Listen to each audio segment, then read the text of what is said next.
사랑하는 성도 여러분, 그리고 진리의 말씀을 찾아 이곳에 오신 모든 분들께 하나님의 평강이 함께하시기를 기도합니다.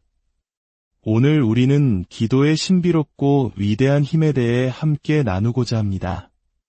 혹시 이런 질문을 해보신 적이 있으신가요? 전지전능하신 하나님께서 이미 모든 것을 계획하고 계신다면 과연 나의 기도가 무슨 의미가 있을까? 나의 작은 기도가 거대한 하나님의 계획을 바꿀 수 있을까? 이것은 믿음의 여정에서 많은 이들이 한 번쯤 품어보는 깊은 질문입니다. 본격적인 말씀에 앞서 잠시 여러분의 도움이 필요합니다. 만일 오늘 이 이야기가 여러분의 마음에 울림을 준다면 좋아요를 통해 마음을 표현해 주시고 이 채널을 구독하여 더 많은 이들이 이 은혜를 나눌 수 있도록 도와주시길 부탁드립니다. 여러분의 작은 손길 하나하나가 어두운 세상에 빛을 전하는 귀한 사역의 일부가 될 것입니다. 이 귀한 사역에 동참하시는 모든 분들의 삶에 하나님의 축복이 가득하기를 소망합니다. 자, 이제 기도의 세계, 그 첫 번째 문을 열어보겠습니다. 바로 기도의 위대한 역설, 하나님의 계획과 우리의 간구입니다. 성경 창세기 18장에는 믿음의 조상 아브라함과 하나님 사이의 놀라운 대화가 기록되어 있습니다. 하나님께서는 죄악이 가득한 소돔과 고모라를 심판하시기로 결정하셨습니다. 그리고 그 계획을 아브라함에게 숨기지 않으십니다. 바로 이 지점에서 아브라함은 하나님 앞에 나아섭니다. 그는 마치 담대한 협상가처럼 하나님께 간청하기 시작합니다.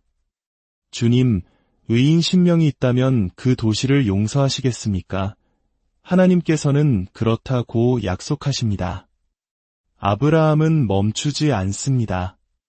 45명, 40명, 30명, 20명, 그리고 마침내 단 10명의 의인만 있어도 도시를 멸하지 않으시겠냐고 끈질기게 매달립니다. 하나님께서는 아브라함의 모든 간청에 그러하겠다고 답하십니다. 이야기를 통해 우리는 무엇을 깨달을 수 있을까요? 아브라함의 기도가 하나님의 마음을 바꾸었을까요? 그렇지 않습니다. 하나님은 변덕스러운 분이 아니시며 이미 모든 것을 알고 계십니다.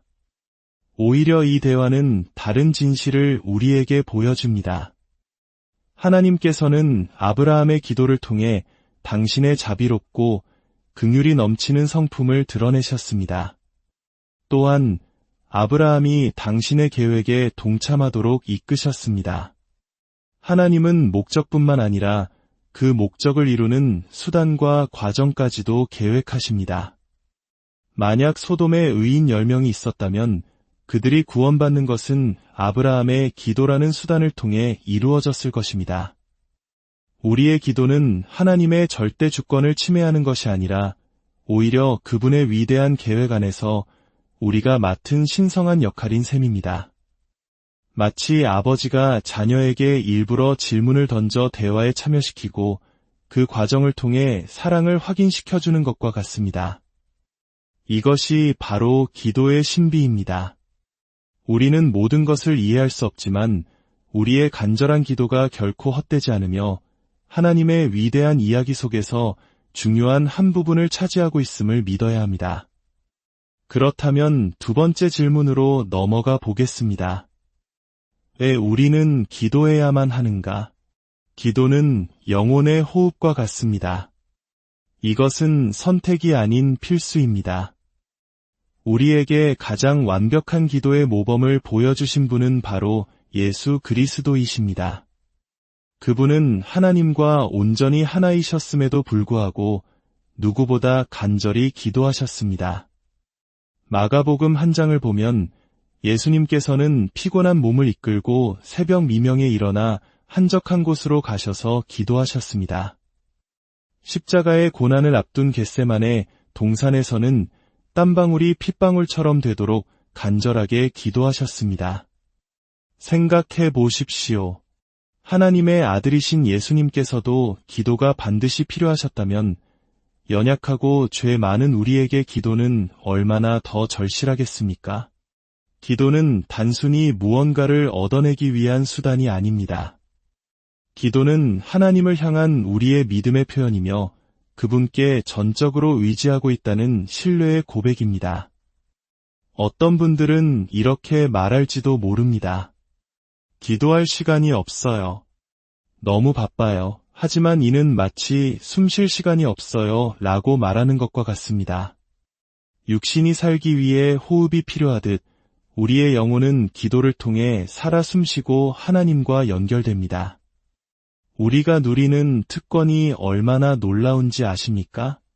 만약 우리가 대한민국 대통령의 개인 전화번호를 가지고 있고 대통령이 언제든 전화하게 라고 말했다면 우리는 그것을 엄청난 영광과 권력으로 여길 것입니다. 그러나 우리는 그보다 비교할 수 없이 위대한 특권을 받았습니다. 온 우주를 창조하신 왕의 왕, 만물의 주관자이신 하나님 아버지께 언제든지 나아가 아를 수 있는 자격을 얻었습니다. 이것이 바로 예수 그리스도 안에서 우리가 누리는 놀라운 은혜입니다. 마지막으로 우리는 참된 기도의 길에 대해 알아야 합니다. 그것은 바로 성령 안에서 예수님의 이름으로 드리는 기도입니다. 에베소서 6장 18절은 모든 기도와 간구를 하되 항상 성령 안에서 기도하고 라고 말씀합니다. 성령 안에서 기도한다는 것은 무엇일까요? 어떤 특별한 감정적 상태나 황홀경을 의미하는 것이 아닙니다. 이것은 기도의 유일하고 올바른 방식입니다. 로마서 8장은 우리가 하나님의 자녀로 입양되었으며 우리 안에 성령님께서 거하신다고 증언합니다. 성령님은 우리가 하나님을 아빠, 아버지라고 부를 수 있도록 도우십니다. 세상의 다른 종교에서는 감히 신을 아버지라 부르지 못합니다. 그러나 우리는 예수 그리스도를 통해 하나님의 자녀가 되었기에 두려움 없이 친밀하게 아버지께 나아갈 수 있습니다. 성령 안에서 기도한다는 것은 바로 이 자녀의 자격으로 기도하는 것입니다. 성령님은 우리가 무엇을 위해 기도해야 할지 알게 하시고 하나님의 뜻에 합당한 기도를 드리도록 우리를 인도하십니다. 우리의 기도가 단지 이기적인 욕심의 나열이 아니라 하나님의 나라와 그분의 의를 구하는 거룩한 기도가 되도록 도우시는 분이 바로 성령님이십니다.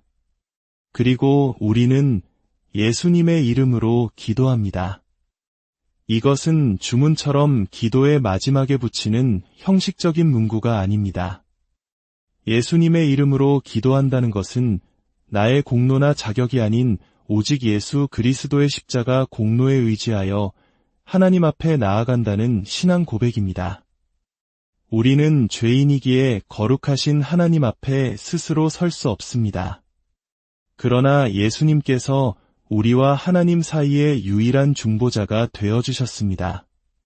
그분의 보혈이 우리의 죄를 덮고 그분의 의가 우리의 옷이 되어주었기에 우리는 담대히 은혜의 보좌 앞으로 나아갈 수 있는 것입니다.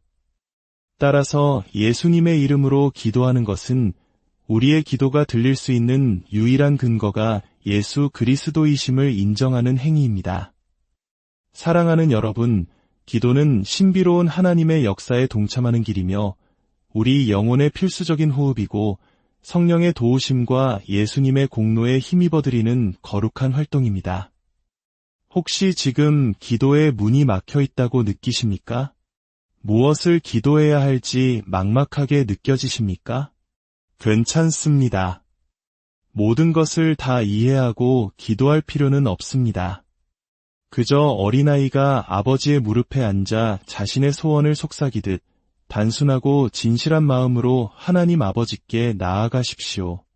하나님 아버지, 어떻게 기도해야 할지 모르겠습니다. 저를 가르쳐 주십시오. 바로 그 기도가 가장 위대한 기도의 시작입니다. 오늘 우리의 기도 생활이 새롭게 회복되기를 간절히 소망합니다. 우리의 기도를 통해 하나님의 위로와 능력을 경험하고 세상을 변화시키는 그분의 위대한 역사에 동참하는 축복을 누리시기를 바랍니다.